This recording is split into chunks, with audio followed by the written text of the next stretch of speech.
and welcome. I'm Sean Dubay. I'm Patrick Quinlan. And this is Supporting Actors, a podcast about the art, business, and craft of acting from the perspective of two, sometimes working actors. And today we're going to talk about getting stuck, not to be confused with the Apple TV Plus show Stick. No, we're going to talk about creative ruts, plateaus, career plateaus, and why actors get stuck and what can we do to get unstuck. Sometimes it's quite challenging, when you kind of get to a spot where you feel like you're losing control or don't know what to do next, or kind of feel disconnected. So why don't we define stuck? So there's different ways that I think we experience this, right? Like it is kind of, as you were just saying, business, creatively, in a performance, identity, right? Like your self identity sometimes feels that way. Yeah, if you feel like you're getting typecast, you could be stuck in a certain type of role, like you feel like you're just stuck going out for the same type of parts, or maybe you're only going out for commercials and not getting any right. TV. Yeah, for There's sure. all kinds of ways. So let's talk a little bit about performance stuck. Let's start there. And that was when I think of stuck, that's probably the one as an actor that comes to mind most. And I think that this is when you fall back on your technique, right? Like when you're preparing for a role, and there's just something that doesn't make sense. There's a line or something that you don't understand, an action, a behavior, something you're not connecting to, and you're just not being able to figure out, right? That's stuck. So what in your experience, what have you done when you've been working on a role and just kind of hit a wall with it? Yeah, I think for me, usually it's there's a word I cannot memorize for the life of me, or a sentence that doesn't make sense based on the previous, it just intellectually doesn't make sense to me, and therefore my brain won't hold on to it.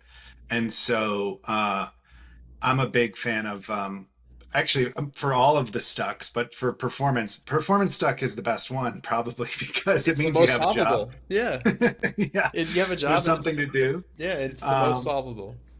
but journaling, I'll write, I'll just start writing my text, my dialogue out, and then letting my brain free flow between why might I go from this to this, what is the thought that's happening behind the words that, Mm-hmm. and then just see if something comes out of there.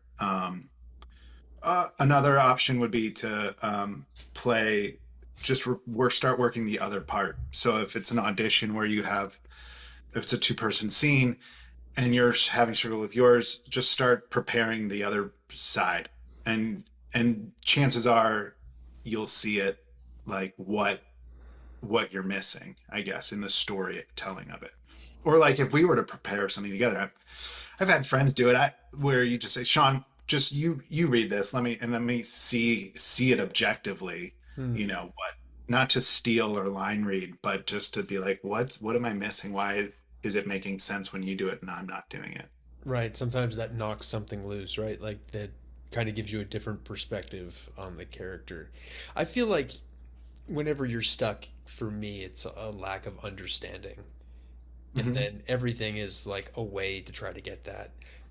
I do also journal a lot, from the character's perspective, or free write on the given circumstances, if that's what I'm not connecting to, right? Oftentimes I've found I don't really understand what this guy's going through, so let me just sit down and journal about it for 5 minutes and just kind of Sure. really just tap into how does that feel. And I think there's something about the physical movement of writing that does help open up some of those feelings, that then you can kind of get yourself into a spot, read it again, and kind of figure it out.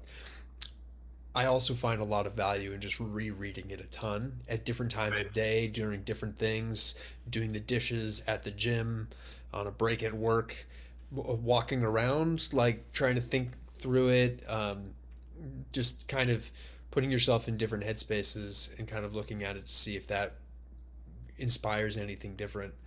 And I think sometimes there's been cases where I just like read it 100 different ways and then kind of don't think of it and don't do any more work than that. But it's just like really learning it and really kind of exploring it in all these different avenues of myself if it's a role that's close to me. Hmm. If it's something that takes more effort, then obviously it doesn't work nearly as well, and it takes a lot more like a lot more writing, a lot more movement. But Well, like you're saying, like, so it sounds like yeah, by trying to engage with the material in different ways, you are giving permission to your subconscious or your brain to solve that problem. Like when you're at the that's gym going on a walk, it's noodling while you're not that's doing it. my Yeah. deliberate approach is to Yeah. try to give my subconscious the ability to solve that problem, right? So, and that is intentional. Sometimes you don't have the time for that because that's a long Right. process, right? Sure. Like that's like you got a week to do an audition, or if you're prepping a role and you have some time, that's where that's really useful. And I think there's an aspect of performance, so you will always be stuck. It will never be perfect. There will Yeah, always be new revelations. So if it's a theater piece and you have an 8 week run, that final performance, you're gonna have an aha yeah, moment right afterwards that you're like, I wish we could go up today because yeah, now I have so much more I want to discover. I think, and that tells me like there's discovery in the act of doing it, right? So it's like in addition to thinking, reading it, journaling about it, there's also just say the words and like see what yep, happens. Like just keep doing that.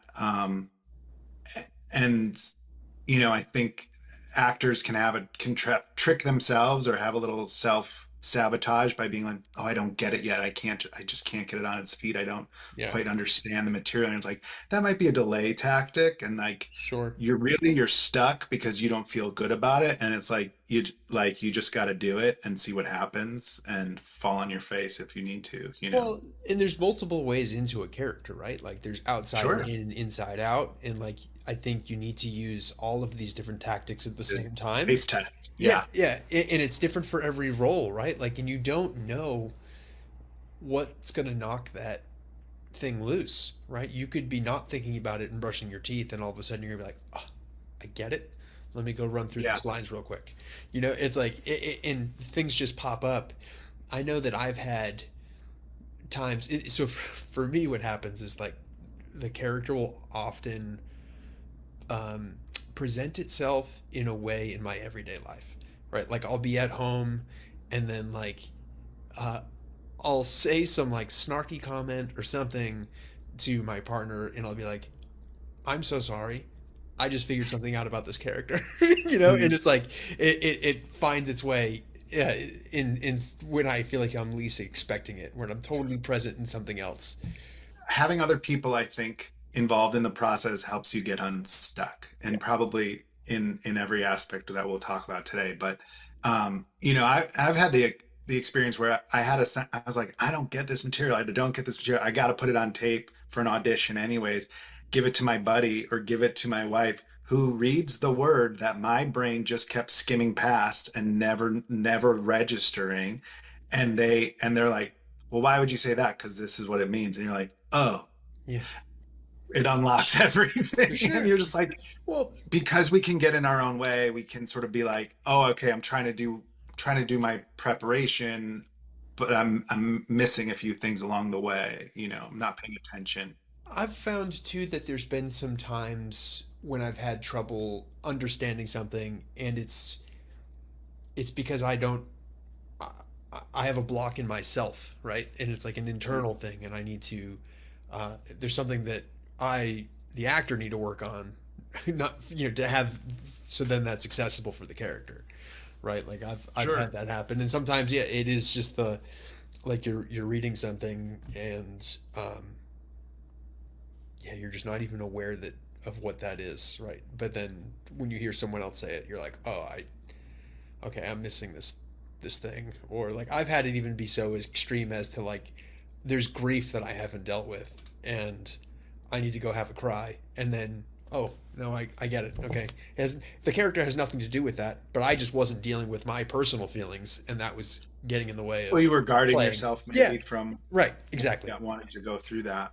So And that's part of my checklist now, right? Is it like Hmm. and maybe part of my journaling or my process is like if I'm having a hard time accessing a character, like, oh, is there something that I'm avoiding? And I think it if you start asking yourself questions about the character or about yourself, you will come up with answers, right? And I think that's like an important thing to do, is to then be curious about, and not to go on a tangent of like, well, why am I stuck here? Like, that's not useful. But, if you really start fixating on that, but it's just like, it's an observation. That's interesting. Note it and then get back to work. And then obviously, like, through the magic of the subconscious, I find for myself, things start to materialize. But again, sometimes that takes time and you need other things. Or you just Yeah, get a and I bad mean, read. I don't know. in a performance, you would have a director who hopefully That can can help help. you get. You'd have other actors. I'm also thinking that, just to well, so in a performance, you'd also hopefully have a sensitive director, Yeah. on stage or screen. You'd have actors who would want to help solve these problems if you Yep. were to be vulnerable enough to say, I don't get this moment. But I Well, think part of the sometimes thing it about does. these, Sometimes it does involve the other people, right? Sometimes it's right? part of the relationship. Sometimes it's part of like the history of the characters or the location that you're in that you don't understand, right? Or the fact is that if you feel stuck, you might be trying to get to a end product or result Mm-hmm. that you've predetermined, and that's why you're stuck in the first place, as Sure. opposed to let me Discover. just Yeah. say my line and see how Sean reacts to me. And just because I didn't yell the line at Sean because I didn't feel like it, he can still have the experience of being like, whoa, calm down. Like you can still Yeah. like, and that can be just as insulting and interesting in its own way. And like, we can have a whole thing about it. It doesn't have to be, Right. well, I didn't know why I would yell, so I'm not going to yell or whatever. I mean, that does make a good point to like, um, you could be trying to follow the stage directions too closely, Right. right? You could Right. just throw them out. Right? They're useful. Like everything in the script is a clue to help you get to the experience of the character. But if something is not serving you, don't do it, right? What do you do when you're in a scene and you feel like the scene is stuck? Like maybe it feels flat or dead.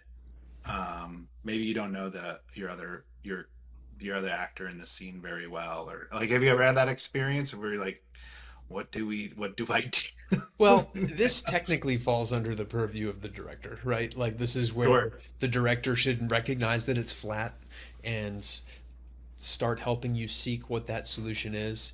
Generally, it's you're not starting far enough away from the ending, right? There's not enough of a transformation over the course of the scene, or there's there's a miscalculation on the conflict between the characters or within the characters, right? So there's a lot of different things that could cause that, and I think that it's kind of most important to really rely on the director because it might not feel right for you, but that might be appropriate for the scene, right? Yeah. So like there is some of that where it's, I don't know, it it doesn't feel like anything's happening, and the director's like, no, that's great, and you just have to trust them, right? But I think that's um, not a fun answer. So if you're in class and this happens, my default, if that's happening, is to try to figure out a way to direct my scene partner. And that's how I control it. So Oh not, man, no, I'm a big fan of, you gotta go down with the Titanic. You gotta just like commit, oh just yeah, like, this is awkward, gonna keep riding it. Like oh I can't do sure, anything about it. yeah, yeah. I think if I went through that with like a couple rehearsals and we still weren't getting it, I would come up with like games for us in some way where like let's Oh, I see. You're like trying to like some, yes, like so like let's direct act out an light. alternate ending, right, for Sure. the scene. Let's see what happens if you get what you want, and that's not what's written, but like what happens then? What happens if I get what I want? Again, not what's written, but what happens then? And try to like explore the scene in different ways and put more layers into it. which sometimes can like help break that stuff through. Sometimes it's blocking, and it's like, you know what? I think we need to change our where we're standing in our relationship, or maybe it's I don't I don't think I should stand up. And that's again throwing out stage directions or um, Hmm. having a conversation with your director, like, I don't think we should move here, and that's like that could be both for a play and less so for film, because film it's like they've got shots and they're gonna move the world if you move. So like that stuff is often if you don't want to move, the director's like, awesome, I love that choice. So it helps them out a lot. But I so that's the kind of stuff that I would be thinking about is like yeah, a relationship with that person, and like how do we develop it, or is there something that we're not getting, or kind of going back to this, is my scene partner stuck, and is there a way that I can be a better scene partner to help them out? Right. Sure. And sometimes that is uh you know I don't know, doing something that they need that I don't necessarily feel great about. There was a time in when I was in drama school where my scene partner wanted to do like very intimate, like let's sit down and like eyes closed, like let me touch your face or something like that, and I'm like, I'm not interested in this. And it's like, and she probably just wasn't feeling connected to me in some way, which was also appropriate for the scene. I forget what the play was that we were working on, but um like I feel now as I've gotten older, like I probably could have been better about being a supportive scene partner, but instead I was like, listen, this isn't the kind of thing that we're going to be able to do or likely to do with professionals, so we should just start, like, how do you figure this out on your own? And that was the challenge that I wanted to explore, not like how do we go do movement shit together. um, like I was more interested in kind of thinking about film where it's like the first day we meet might be on set and it needs to Right. work, right? So like, why don't we explore stuff that way? Because then like if we Right. can make that work, we can go even further with rehearsal, right? How do we show up ready and not have to do some of this exploratory stuff?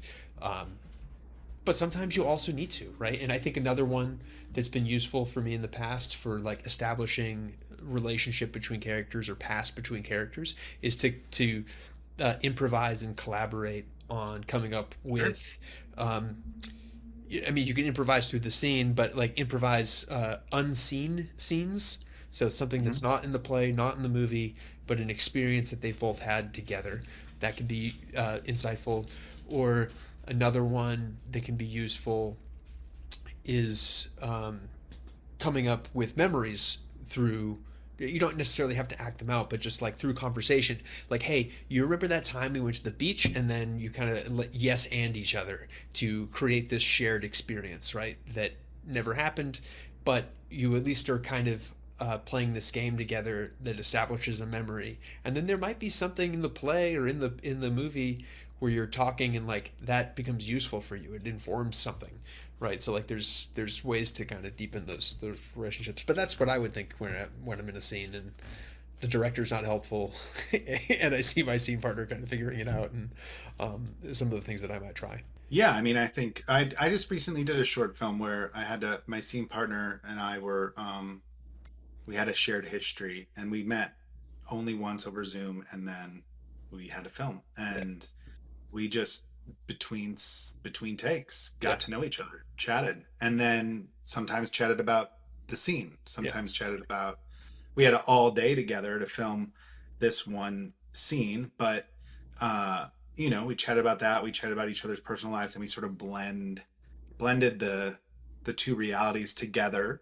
yeah, um and we'd have these little tiny chats, and we found little tiny things in common, little tiny thing reasons to fall in love, sure, or little tiny reasons to be like, oh, I see, like this is where we didn't get along or whatever. yeah, And it was nice because it wasn't that the scene was difficult, but it was it was very relaxed. And then I think that relaxation fed into just the belief of the history, right? The yeah. suspension of disbelief, like, oh, look at these two people who are very comfortable with each other, and that's all the audience needs to see.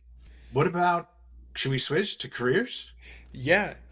Before we do that, listener, if you have thoughts on this, please send them in. Oh You yeah. can send us a question or comment to ask@supportingactors.com and let us know what you do when you're stuck with performance. But yeah, let's get to careers. So like you're stuck in your career. I mean, this one's the big one. This This is a big is one because this is like I 90% of it, right? yeah. And there's a lot of factors that play in. I mean, true, like when we pitched this idea to each other, I was like, yeah, that's a good topic. And then like maybe 3 days went by and I was like, oh, I'm feeling stuck right now. As Like, am I. And I think a lot of yeah. us are in the industry right now because nothing's Yeah. happening. Yeah. Well, it's on the calendar year, right? Historically, this would be when Hollywood's winding down and about to have summer vacation Yeah. and not come back until, September. yeah, maybe some productions mid-July to early Sure. August, but they're still starting. So they're not getting Yeah. into the acting, the casting Yeah. and filming part until August, probably, Yeah. right? And then others start. And so then sometime around August, September, things start to feel like Yeah. they're moving. But we've obviously, as we discussed on previous episodes, have had this major shrinkage. Um, and so it feels like even less. It does. And I think it does put you in a position where you feel like you're not in touch. For me, that's the sensation that I have. It's just like I'm not engaging with my acting career at all. Uh, Yeah. which is something that I'm also feeling right now for a number of reasons. Like I just came out of a really busy season at work, so Right. there's been a little bit of scraping by in terms of acting stuff. I haven't had an audition in a couple weeks. That's always kind of like makes me feel like a little anxious. Like, Hmm. is it ever gonna happen? Am I ever gonna get another one? You know, which, yes, but it's directly proportional to the amount of effort you put into that.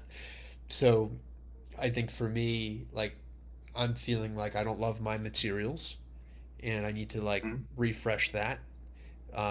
And that's something that has needed to happen for a while and I've been putting that off and now it's like really feeling like okay I need to put some effort into like headshots specifically, Mm. which is its own episode in the future. It, Sure. headshots are not an experience that I necessarily love, um, because there's so many opinions you get from different people, and they're all right and they're all wrong, right? The only thing that, and we've said this before, and it's maybe a mantra for the show, is William Goldman saying like nobody knows anything. That's the Yeah. the only thing we know about Hollywood is that nobody knows anything, and And it never works until it does. Like, that's right. it's the problem. Yeah, Yeah. and it's like um, would a more portrait style, editorial style headshot work for me? Maybe. Um, should it be more commercial? I don't know. It's like my agent has opinions. I have opinions. There's not always overlap, but that's part of contributing to what makes me feel stuck. I feel like I don't have agency or control in a lot of what's happening. Um, Even as a filmmaker and trying to make things, there's a feeling of lack of control, and for me, that's a big part of feeling stuck.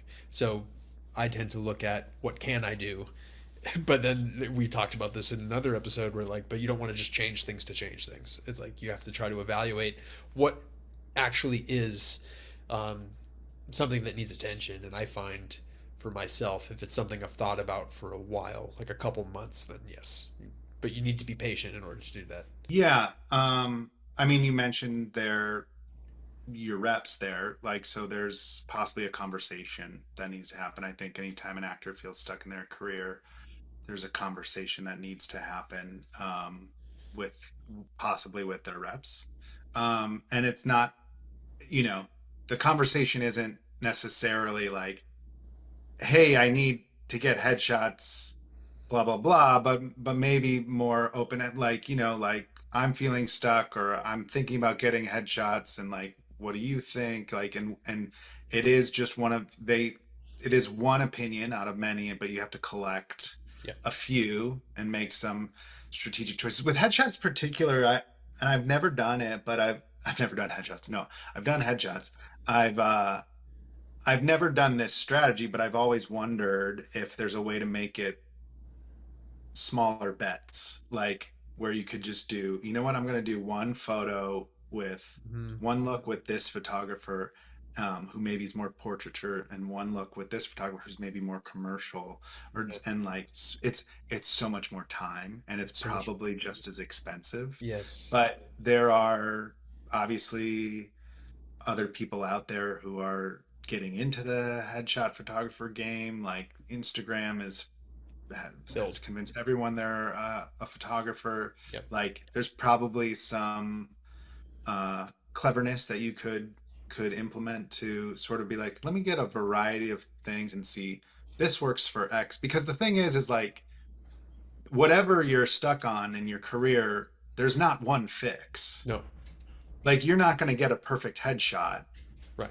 no It matter just, how much prep it well, is. That yeah. gets you the one job. No, that's Like not going it's to going to blow be the that you doors have, open. Right.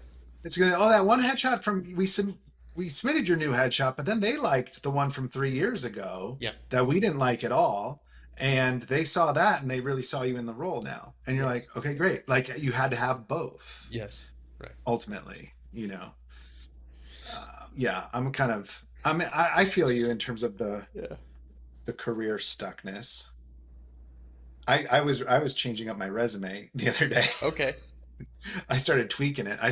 Yeah. I started tweaking my media titles. I started Oh, tweaking sure. like Yeah. I started thinking about, Do you oh, lead maybe with there's television? Do I lead with film? Do I lead with, it's, or like I took clips down for a long time yep. per someone's recommendation. I was like, you know what, I'm throwing the clips back up. Um, and I started looking at the resume and researching Hmm. all the different casting people I've met through that resume, and looking back at my audition log and saying, okay, who let's check in on these relationships. Like Yeah. I didn't like not reaching out directly, but let me just see what I understand their career to be right now. What are they working on? Where are they at?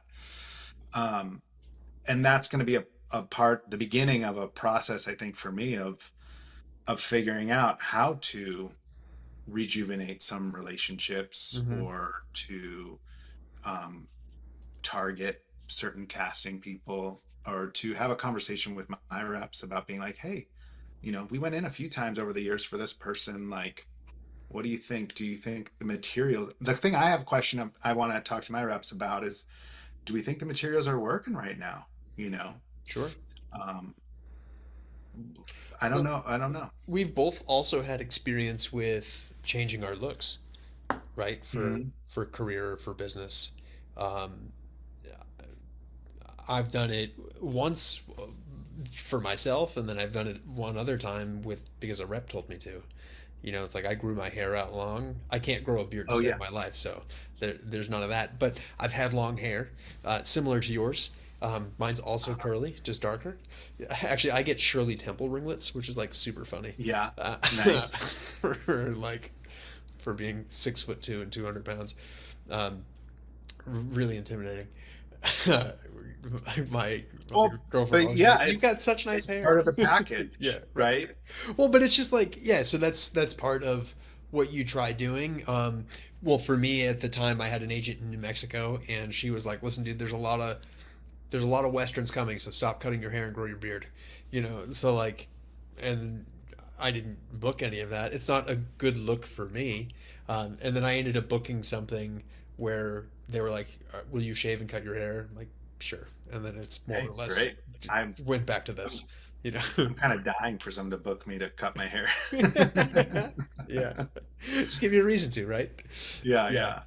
yeah. It's like because I had very long hair, and like, yeah, hadn't shaven in like 2 years, which again doesn't look dramatically different than now. I cannot grow a beard, But but it's funny because I think about this a lot, like, yeah, because when you feel stuck, you want to do something. yes, You want to make a change. And it's hard for me to not immediately start reverse engineering everything yes, and just like being like, oh man, I used to do like, so I have long hair now. I've had it for a few years. I've had 2 rounds of headshots with long hair. It gets me interesting auditions, yep, but it gets me fewer auditions than when I had short hair.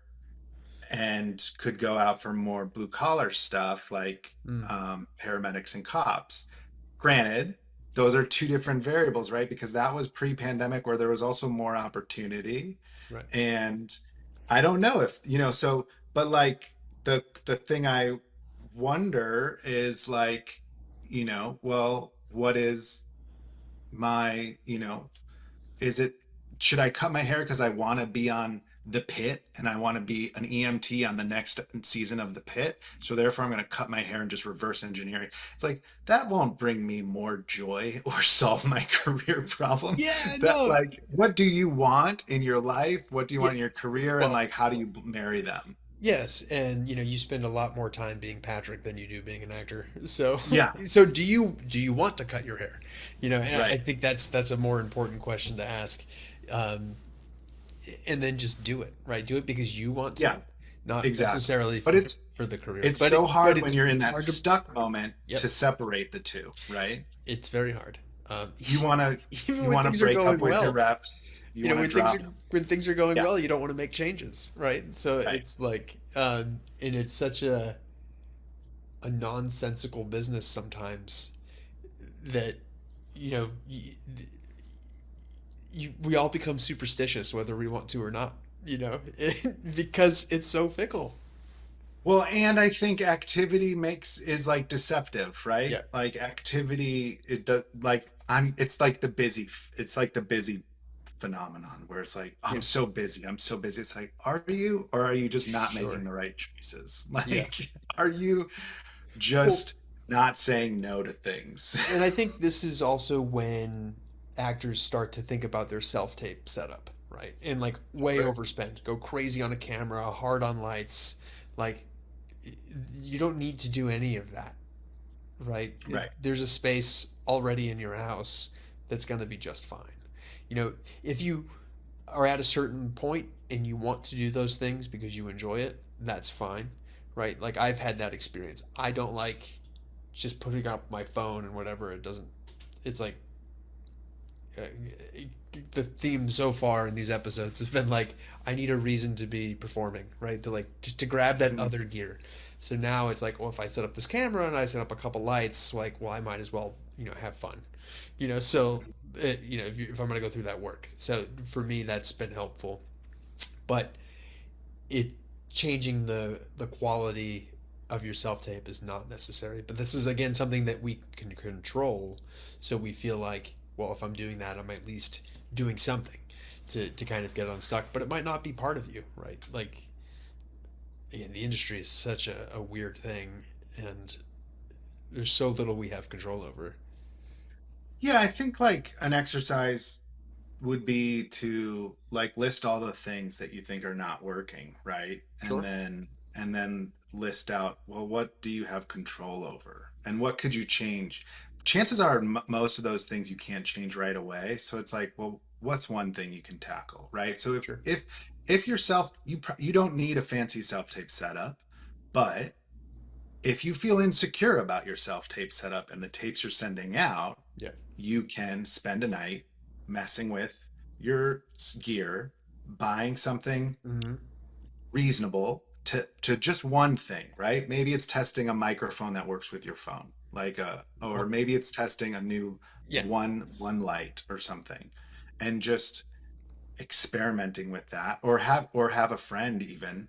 I do this with a friend of mine where and we should probably do it sometime um, for the pod to Yeah. just mess with different things. So every time I moved, I would have a friend come over, and she's really good with her self-tape setup, pretty creatively minded when it comes to working with small spaces and stuff. And so we would test gear and we would test things. And so I didn't buy all this stuff. She brought some of it and I had some of it. And we just, what goes together well, and do we like it? Mm-hmm. Um, so looking for the little things you can control because it's going to be a slow process. I don't know. It's occurring to me that like maybe being an actor is like flipping houses. Yeah. Like you you probably don't have enough money and time and free time to do it effectively. So you Right. have to figure out what you're willing to live with and what you're willing to invest in doses, right? Like I can't live with this bathroom. I'm going to focus on fixing this bathroom. The rest of it will get around to it or Yes. something. You know, I don't know. Yeah, and by the time you fix everything, the first thing you fixed is now out of date, right? So it's like you start Yeah, and over. Yeah. hopefully along the way, someone's like, "Well, we love this, love that you Yeah. loved your bathroom," and you're like, "Cool, okay, great. Maybe I'll work on something else." But chances are, your whole situation would change slightly. So if it's you got the perfect I don't know what it would be. It's like you need good reps, you need audition opportunities, you need to perform well in your auditions, you need to send quality tapes or have quality Zooms in the future, and you need to be a nice person on set so people want to work Yes. with you again. Right. And all of those things fluctuate from Yeah. opportunity to opportunity. I think another thing that hasn't come up yet is networking, right? Like, I mean, you, I guess, said it kind of like going back to old contacts, but also like go to a film festival, try to Mm-hmm. meet new people, right? Grow and expand the amount of people that get more touch points with people that might want to work with you or you might want to work with, right? So like, I think you got to think about ways to get uncomfortable, right? So like you need to change a little bit or you're trying to change something, there's going to be some level of discomfort and um, but that's something that you can control, right? And I feel like networking and getting to meet people is almost always a net positive. And I feel like there's something too in the universe where like if you start putting energy out, something will come back. So if you start thinking about like, all right, well, my materials are good or I can't afford to update them right now. That's great.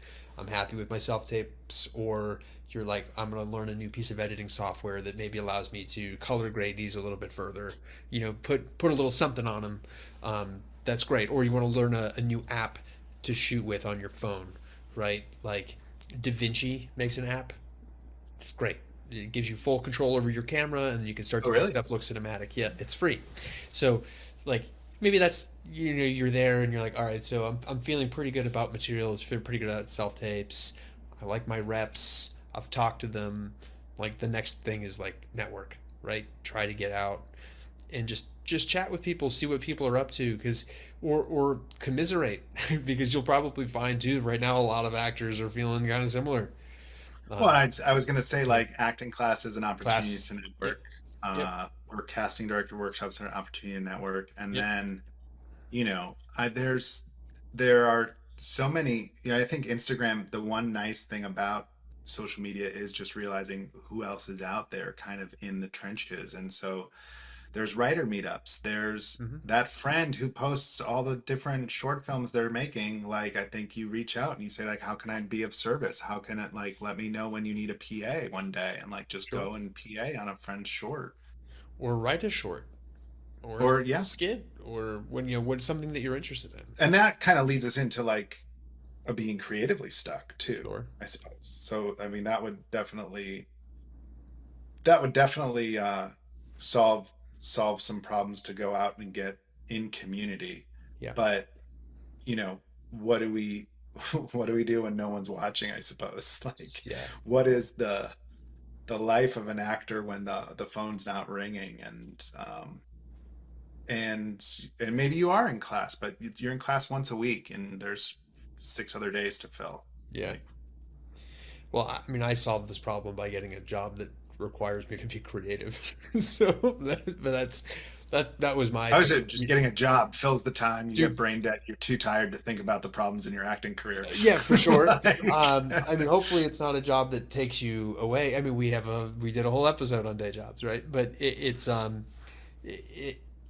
day jobs are great. You don't want to be sitting around, especially if there's like bet like if there's bills piling up, right? Like you don't want um, acting is not a career you should go into debt for, because there's just not uh, at least now there's not a sustainable way to like scale into a career for most people, right? Unless you started really young or have wealthy parents or something, or well connected in the industry, it's like very difficult to do right now in this time. Well, and In a it's way just, that would allow you to pay off debt, is what I mean. but and even if you were, if finances weren't an issue, like there's just not enough opportunity to feel creatively fulfilled every day of the year from Sure. acting, from auditions and being hired to act, right? Like, Yes. I mean, maybe you could get enough auditions, but if that would assume you love, if you're getting so many Well, auditions a week, that's creatively fulfilling, or is that like hurting your feelings when you don't get all those jobs, yes, like, right. Um, yeah, for sure.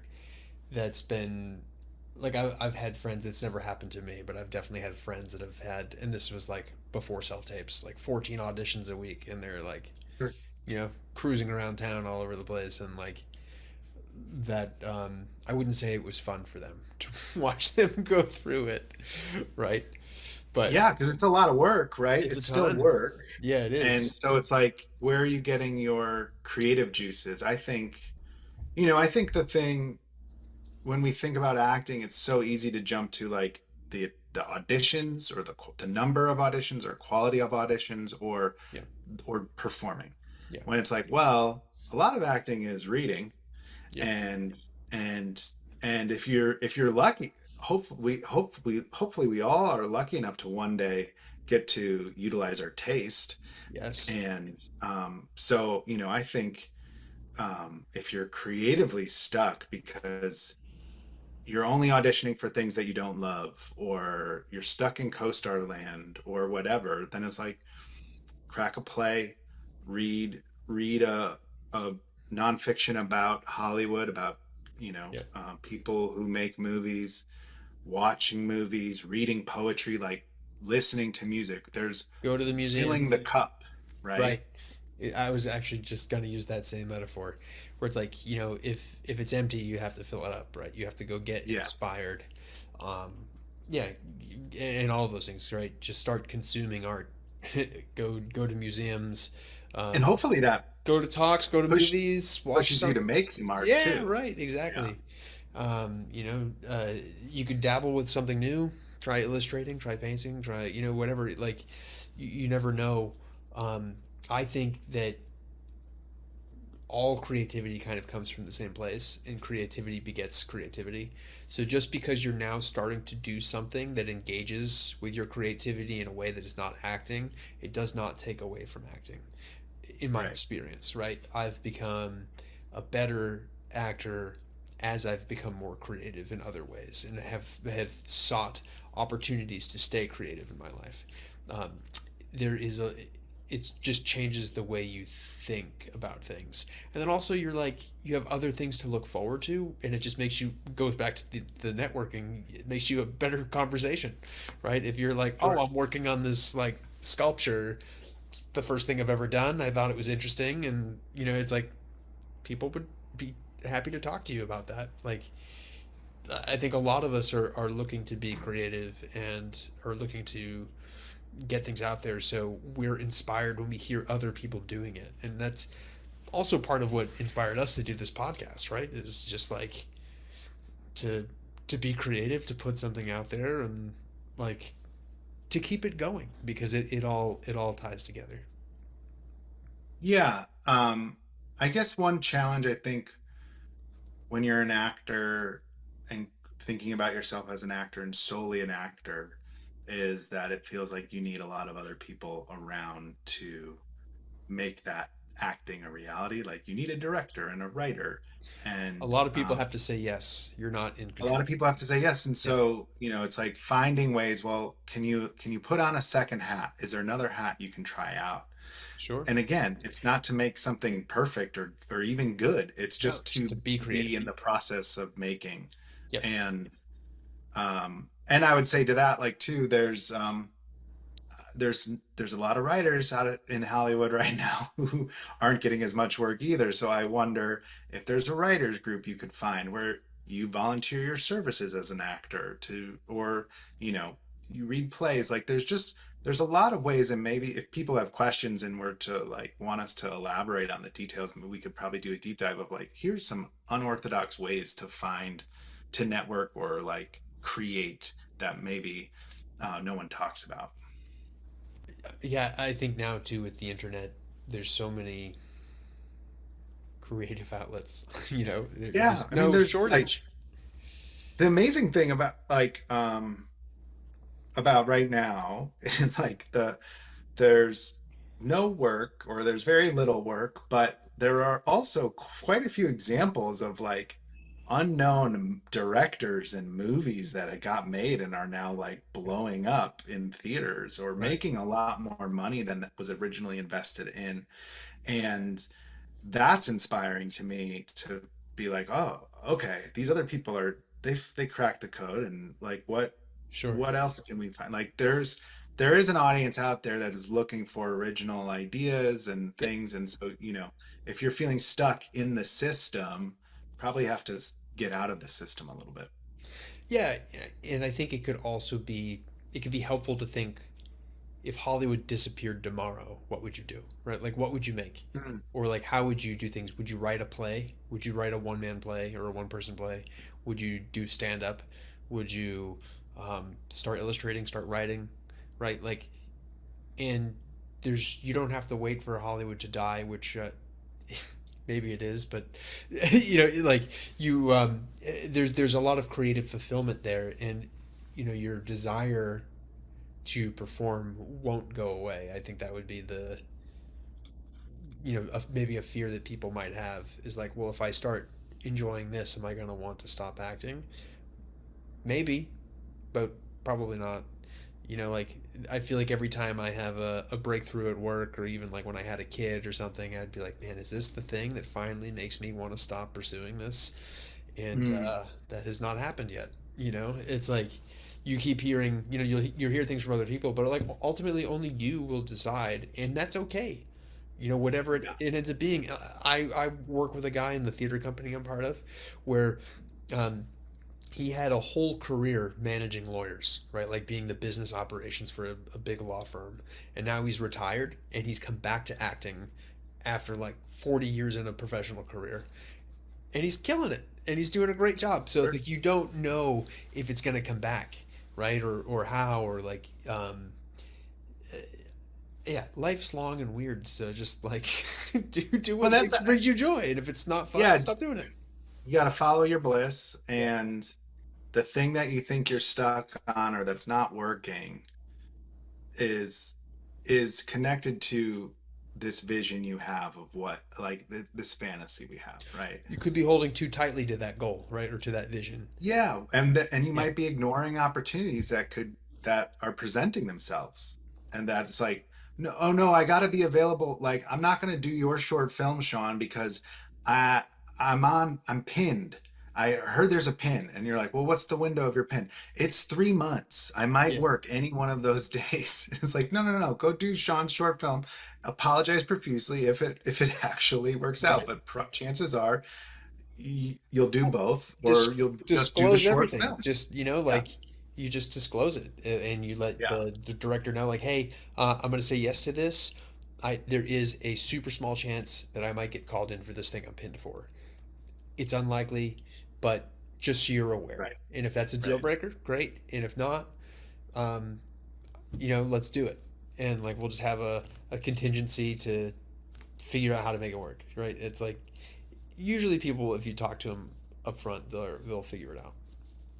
Yeah, It I think the vision thing there and holding on too tightly to it just kind of reminded me of some stuff that I've learned from my like corporate professional life. And in a corporation, they are constantly reassessing the vision, right? They're constantly doing um, some kind of analysis, and like they're looking at strengths, weaknesses, opportunities, and threats, right? It's called a SWOT analysis. They're doing that all the time. And it's not something that we learn as actors, but it's something that we need to think about. Where it's like, what am I good at? What do I suck at? what's an opportunity for me with my skill set, and like what's a threat to my profession, right? So like if you're thinking about this stuff, it at least makes you prepared and flexible. And like the other thing that happens is that you're setting a 3 to 5 year plan every year, right? Because 5 years is too abstract. There's a lot of unknowns that happen then. 3 years, you get a better idea of. Next year, you kind of know now kind of what that might look like, right? Or at least you kind of know what things might pop up. And I think as actors, if we were to start taking that professional guidance, right, and like what these big corporations do, we can apply it to ourselves and think about just those things, like what is um, how is the media landscape changing? What are the opportunities? Is it social media? Is it starting a podcast? Is it creating short films? Like, do I want to do vertical content? I don't know. Mhm. Like, maybe do I want to make my own rather than do whatever the soap opera thing is right now? Like, is that going to work? We don't know. There's a lot that we don't know. But we can start thinking about how we might want to interact with these things and then change the vision. It's okay that the vision changes as you get more information, as you grow and develop. And I do think you're right that the more we hold on to this, like, this is the thing that I know I want to do and I have to do it, like, the more likely it is we're going to start feeling disconnected when those dominoes didn't fall. Because Well, so much of it's random and we don't know. and We don't like have to control. go back to where we started, like headshots, conversations with your reps, like delaying those decisions delays the feedback that you get, right? Yeah. And delays your ability to take action. So I think as it's tough because it's like a headshots is an investment. Yeah. Conversation with your reps is Could be uncomfortable. vulnerable, Yeah. uncomfortable, possibly.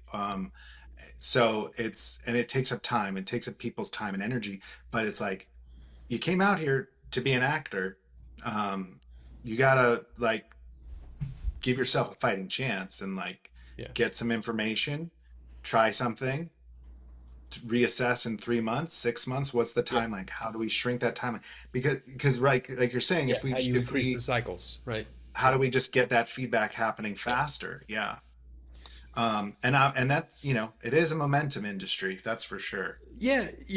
Something that I would like to figure out for myself, like just going into like making those cycles faster, is that I often find that I feel stuck. And then I get this big wave of motivation over 3 weeks to make these rapid changes, and I feel great for like 6 months, and then I feel stuck. And then it's like, and then I take 3 weeks and I put a bunch of effort into it, and it's like, how do I um, not just batch it to when I feel like it, but like how do you spread that out so maybe those cycles are smaller, maybe they're weekly, and you don't feel stuck, I right? Like I think stuck is very much like burnout in a way, Yeah. so how do you take action more regularly? Because I feel like the timelines for me are so long that it's hard to engage with stuff on some of those day-to-day things, right? But there are absolutely one or two small things that may take 5 to 7 minutes a day that for career purposes Yeah. that would be useful. And I think about this, I do this stuff with breathing exercises, with vocal exercises, with physical exercises, right? I find time for the instrument every day. Why not for the career? And why I don't know, that's just You something know that I'm what I'm hearing you say yeah. is you want to figure out a small uh, a small action that you can sort of build into your routine Yes. that like has a compounding effect. So like if it is every week on Fridays before I like whatever, Yeah. I don't know, go to happy hour, I send out a couple emails to like Yes. my list. But to do that, you got to have your list. Like you Sure. got to like it's Yeah, like there's work to do to get there. Well, I'd be interested. I like this exercise of like we could this is maybe another episode or off the pod we plan out, but there's got to be like some sort of actor calendar, some sort of like actor CEO playbook or something that we could sure. sort of design around like this isn't cringy like desperate. It's like what are like intentional actions you can take um Regularly. Yeah, what do you do regularly. annually, biannually, Yeah. quarterly, Yeah. monthly, weekly, right? Like there are definitely things that we could do. Let's Yeah. give ourselves that homework and maybe try to figure out uh, what to do. Um, let's do some quick rapid fire, like you're stuck because things, and like what do you want to do. This is Sure. kind of like a too long didn't listen, went to the end of the episode. Gotta fast forward ahead so we get that download listen. That's right, exactly. All right, so you're stuck because there's no auditions. What do you do? uh, you go to class. Great. You're stuck because you're getting the same note. Look inward. Go to class. What about you're stuck because you don't have inspiration? um, just open your eyes. I don't go on a walk, like touch grass, like get off your phone and go to a museum. I mean, LA's like go to the motion picture, the Oscar Museum, like Yeah. bam, done. There's so many great museums here. You're stuck because of comparison. That's a tough one. I think you just got to uh, put blinders on. Just focus on what's in front of you, right? Like, comparison is the thief of joy. So, like, Yeah. just focus on you. Don't worry about what other people are doing. Yeah, sometimes at that when you're comparing, there's a little kernel of like, oh, what's the thing what am I not doing that I think they're doing? Yes. And then you go do that instead. Like instead of being like, what's the thing they have that I don't have? It's like, well, what's the thing they're doing? Yes. You know, that you're not. Are they traveling? Are you jealous you're not on vacation? Are they traveling all the time? Like Yeah. Well, yeah, they on a would little have. trip. There's so much you don't know about other people's lives, right? It's Right, like, it's just right. it's not worth to compare, unless it's inspiring you in some way to do more, to do your own thing, to dig deeper, Yeah, right? So it's yeah. like you have to find a positive way for it. I don't think comparison is also, it's not great when it prevents you from cheering for other people's success, Totally. right? Yeah. That is a cancer. That's a very quick path to not enjoying this industry because it's mostly failure, right? We could be frank about Well, that. there's always someone with a bigger trailer too. Yes. Like, Oh, for sure. Exactly right. So, what actually matters, we're we're playing pretend for a living, right? Like yeah, that's amazing. Uh, yeah. it's such a great job. Um, yeah. So like, if you're getting stuck because of comparison, cheer for that other person instead of comparing. Yeah. What about perfectionism? You perfection's boring, so you gotta let that go and find like the beauty in the imperfections. Yeah, I think so. Yeah. Um, uh, fear. You're stuck because you're afraid. This is I could relate to this one. It's like fear of the unknown, right? And I think you have to change your perspective. And it's like the fear of the unknown is excitement to the explorer, right? And you got to Mhm. put that explorer hat on and get curious, um, and step out anyway. So be brave. Yeah, dude. There's nothing on the other side of it. I listen. I was in a SAG accountability group once upon a time, and Yeah, Dennis, who ran the group at the time, said, "Fear is false evidence appearing real." that's right. So there's nothing on the other side of it. And I think for all of these too, like pretend it's your friend saying it. What's the advice you give to your friend? We're so much we don't speak nice to ourselves more often than not. So That's true. be gentle. Yeah, that's a good advice. Talk to yourself how you talk to your friends. Hmm. Um, and if that's not nice, then you might need to change the way you talk to your friends. You're the asshole. That's right. Yeah. If you're surrounded by assholes, chances are you are the asshole. Right. Uh, what about some? We wrap this thing up with some ad libs. What do you think? Sure. What's giving you joy? Yeah, for me, Widow's Bay on Oh, dude, I on was Apple. totally thinking of saying that Yeah. because you had Margot last time, and yeah, it was Ugh, Widow's Bay is the best. dude, it is my favorite show on TV right now, and So good. I feel like it is made for me personally. It's like, Yeah. it's set in New England. I'm from New England. It's like the small coastal town. Like I've been there. They've just nailed so much of this, and like the attitude of the people that live there.